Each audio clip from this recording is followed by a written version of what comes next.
دوستو بگ سوچوں میں خوش آمدید۔ مشرق مغرب اور جنوب سے ساؤتھ چائنا سی سے، جبکہ شمال میں چائنیز صوبے گوانگ ڈونگ سے گھرا یہ چین کا special autonomous region Hong Kong ہے۔ اس کا رقبہ 1100 مربع کلومیٹر سے کچھ زیادہ ہے۔ ویسے تو یہ ایک انتہائی چھوٹا سا خود مختار علاقہ ہے، لیکن اس کی جی ڈی پی 2023 میں 383 ارب ڈالر تھی، جبکہ پاکستان کی جی ڈی پی 2023 میں محض 340 ارب ڈالر تھی۔ معاشی ترقی کی وجہ سے اسے سنگاپور، تائیوان اور ساؤتھ کوریا کے ساتھ ایشین ٹائیگرز کی فہرست میں شامل کیا جاتا ہے۔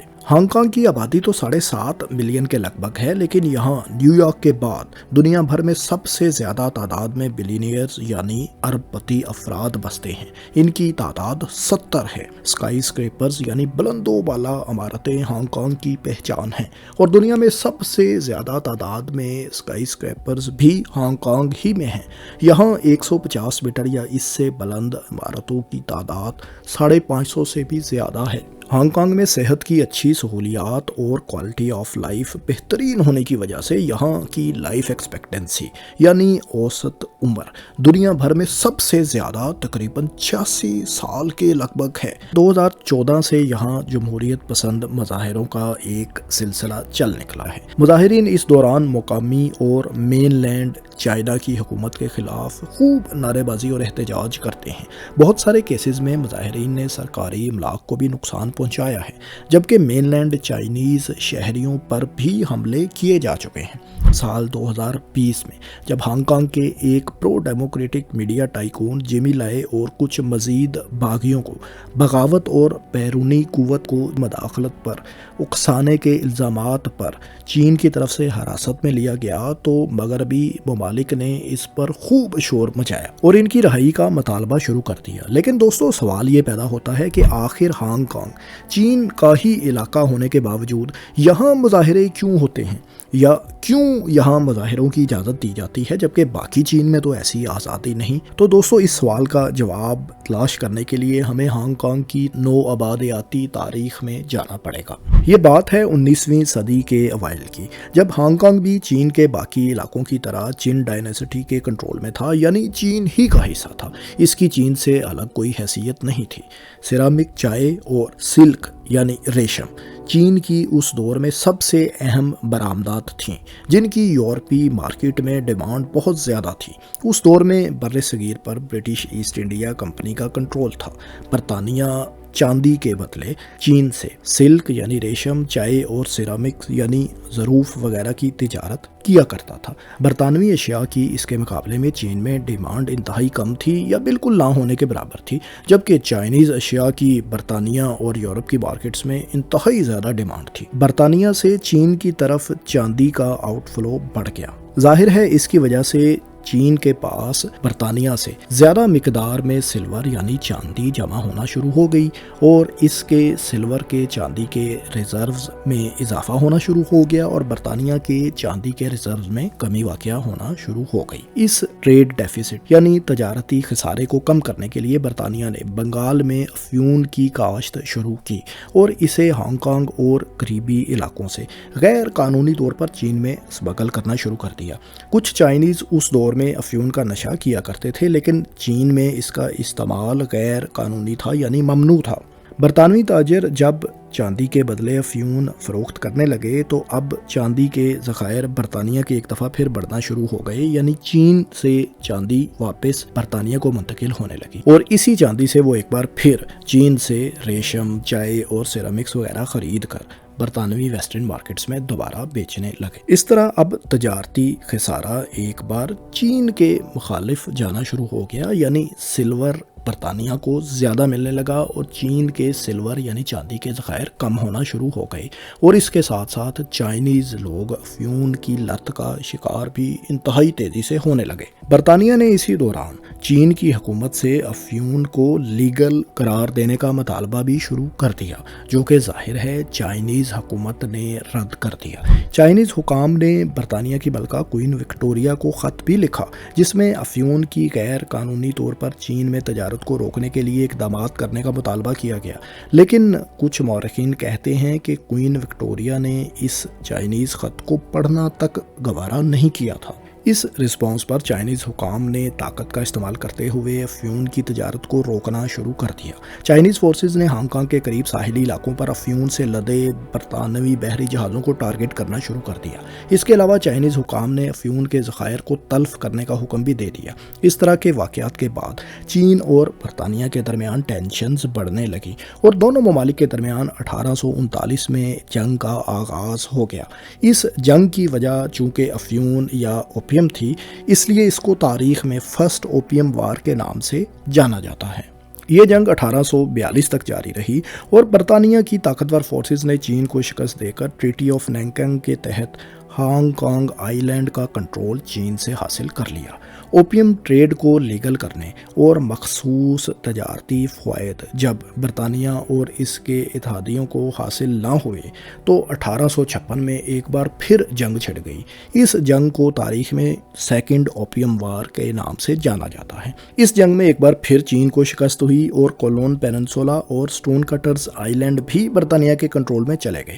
تقریباً اس کے 4 دہائیوں بعد 1898 میں ایک اور معاہدے کے تحت نیو ٹیریٹریز کا ریجن بھی چین نے برطانیہ کے حوالے کر دیا۔ دونوں اوپیم وارز میں حاصل کیا گیا اور نیو ٹیریٹریز میں حاصل کیا گیا علاقہ جو برطانیہ نے چین سے حاصل کیا تھا، اس سب کو ملا کر آج کا ہانگ کانگ بنتا ہے۔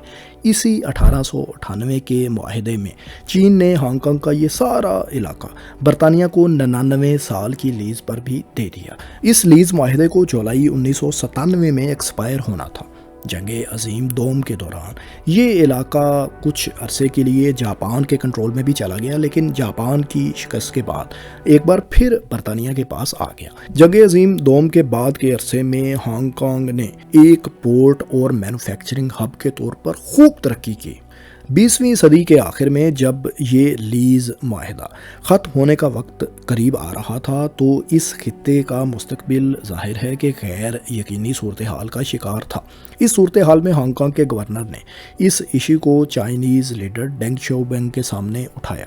اس کے بعد پھر برطانیہ اور چین کے درمیان سفارتی سطح پر مذاکرات کا آغاز ہوا۔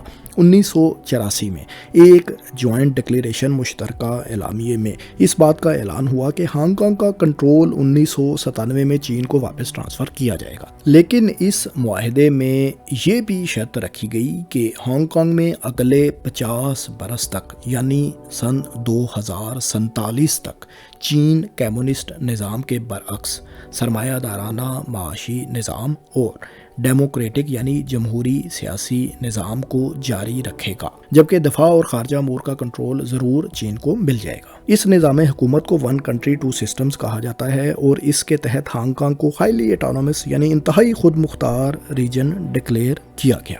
1 جولائی 1997 کو لیز معاہدے کی مدت ختم ہونے پر جوائنٹ ڈکلیریشن کے مطابق ہانگ کانگ چین کے ایک اسپیشل اٹانومس ریجن کے طور پر چین کا حصہ بن گیا اور بیسک لا نامی قانون ہانگ کانگ کے آئین کے طور پر نافذ ہو گیا۔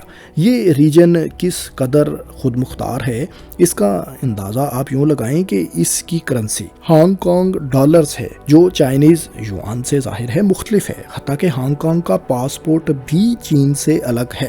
نسلی طور پر 91% ہانگ کانگ کے لوگ چائنیز ہیں، لیکن ہانگ کانگ کی سرکاری زبان چائنیز اور انگلش دونوں ہیں۔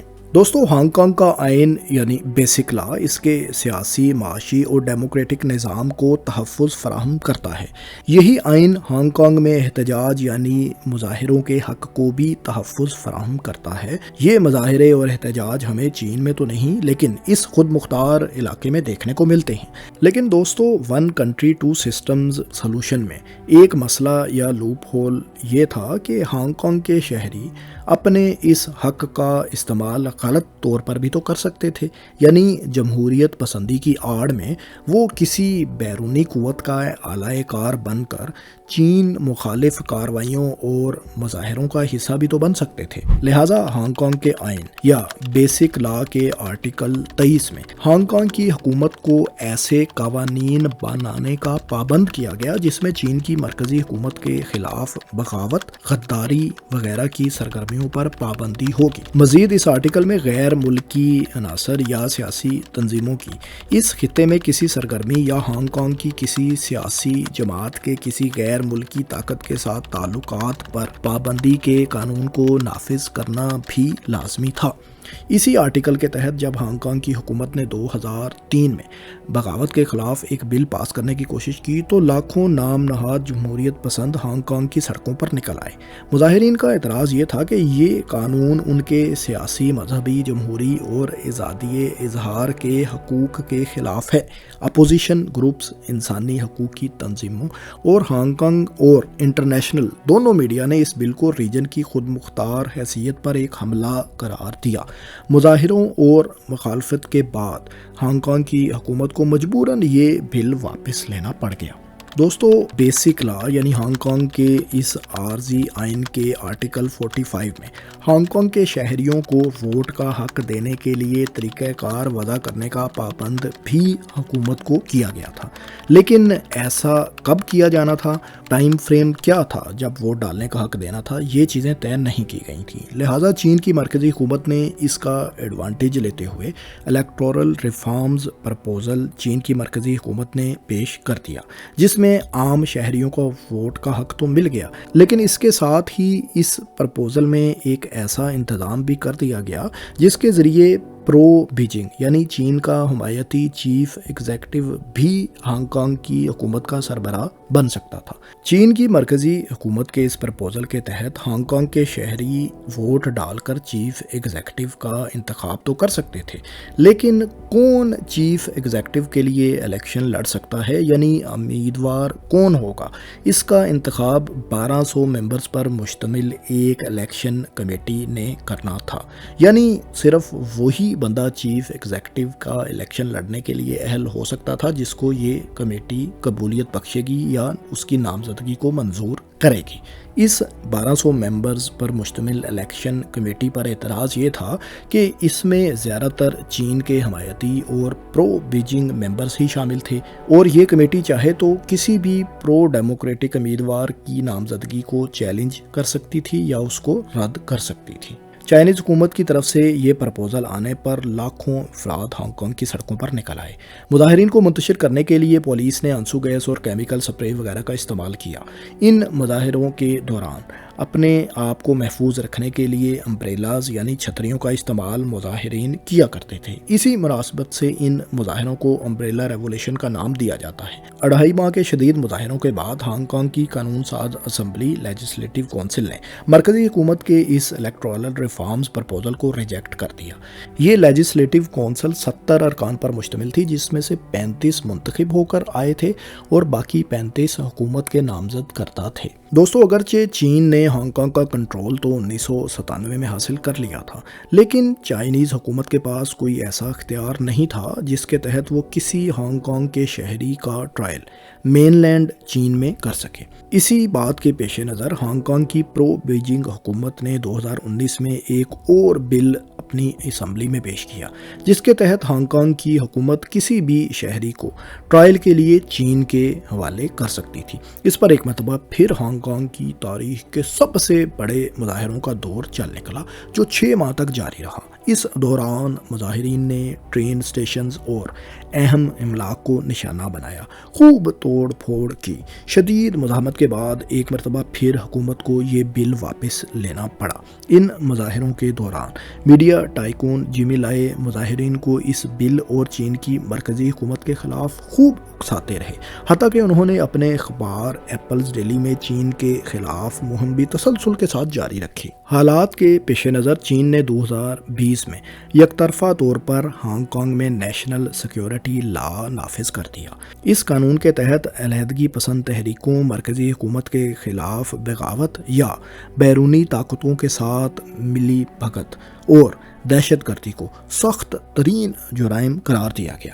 مزید اس قانون کے مطابق ایسی سرگرمیوں میں ملوث افراد کے خلاف سخت کارروائی کا اختیار بھی ہانگ کانگ کی حکومت اور عدالتوں کو حاصل ہو گیا۔ اس قانون کے نفاذ کے بعد ہانگ کانگ کی حکومت نے چین مخالف کارروائیوں اور سرگرمیوں میں ملوث افراد کو حراست میں لینا شروع کر دیا، جن میں جیمی لائے بھی شامل تھے۔ ان پر الزام ہے کہ انہوں نے 2019 کے مظاہروں کے دوران بیرونی طاقتوں کی حمایت سے مظاہروں مظاہرین کو چین کی مرکزی حکومت کے خلاف اکسایا۔ نیشنل سیکیورٹی لا نافذ کیے جانے اور مظاہرین کی گرفتاریوں کو مغربی ممالک اور امریکہ نے خوب تنقید کا نشانہ بنایا اور چین پر الزام لگایا کہ وہ بنیادی انسانی حقوق کی سنگین خلاف ورزی کر رہا ہے۔ لیکن دوستو یہاں یہ بات بھی ہمارے پیش نظر رہے کہ جیمی لائی پر الزامات مکمل طور پر غلط نہیں۔ انہوں نے 2019 میں مظاہروں کے دوران امریکن آفیشل سے باقاعدہ ہانگ کانگ میں مداخلت کر کے اس کو آزاد کروانے کا مطالبہ کیا تھا۔ اس کے علاوہ وہ امریکہ کو چین پر نیوکلیئر ہتھیار استعمال کرنے کا مطالبہ بھی آن ریکارڈ کر چکے ہیں۔ انہوں نے کیا کہا تھا آپ خود سن لیں۔ Should you support us? This is something that America has to know. Not only supporting us, but use your moral authority in this Cold War to win this war in the beginning. Yeah. Because they have nothing. And you have the nuclear weapon. You can finish them in a minute.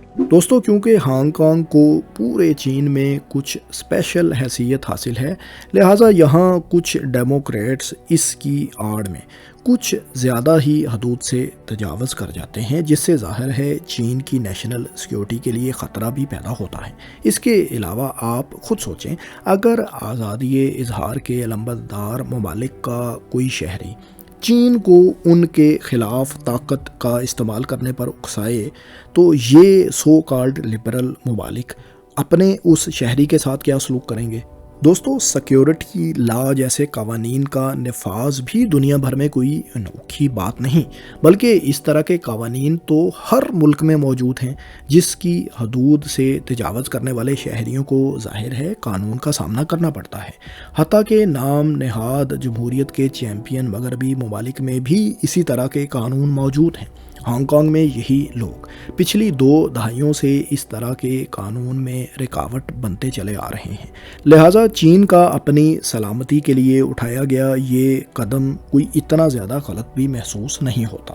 مغربی ممالک اس بات کے خدشے کا بھی اظہار کرتے ہیں کہ چین ہانگ کانگ پر مکمل کنٹرول حاصل کر کے 2047 میں یہاں بھی کمیونسٹ نظام نافذ کر دے گا۔ اس سے ہانگ کانگ کی فری ٹریڈ اور فائنینشیل ہب کی حیثیت ختم ہو جائے گی۔ لیکن دوستو چین کا اس بارے میں موقف ہے کہ وہ ایسا کرنے کا پلان ہرگز نہیں رکھتا، بلکہ ہانگ کانگ کا 1 کنٹری 2 سسٹم والا نظام پرماننٹ ہے، یعنی چینی حکومت اس نظام کو 2047 کے بعد بھی جاری رکھنے کا ارادہ رکھتی ہے۔ دوستو ہانگ کانگ سے متعلق یہ ویڈیو آپ کو کیسی لگی اور آپ کی اس بارے میں کیا رائے ہے؟ کیا چین کو ہانگ کانگ کی خود مختار حیثیت کو برقرار رکھنا چاہیے یا 2047 کے بعد اس کو اپنے ملک کے نظام کے اندر ہی ضم کرتے ہوئے اپنے ہی کسی صوبے کا حصہ یا الگ صوبہ بنا لینا چاہیے؟ اس کے علاوہ چین کے ہانگ کانگ سے متعلق گزشتہ چند برسوں میں کیے گئے اقدامات کے بارے میں آپ کا کیا خیال ہے؟ کیا یہ اقدامات بیرونی مداخلت کو کم کرنے اور امن و امان کو بحال رکھنے کے لیے درست ہیں، یا آپ کو لگتا ہے کہ ہانگ کانگ کے شہریوں سے ان کی آزادی اور آزادی اظہار رائے اور جمہوریت کے حق کو چین کی حکومت چھین رہی ہے؟ کمنٹس میں اپنی رائے سے ضرور آگاہ کریں، اور آپ کو یہ ویڈیو اچھی لگی تو اس کو شیئر اور لائک ضرور کریں، اور اس قسم کی مزید دلچسپ اور معلوماتی ویڈیوز دیکھنے کے لیے ہمارے چینل کو سبسکرائب بھی کر لیں۔ شکریہ۔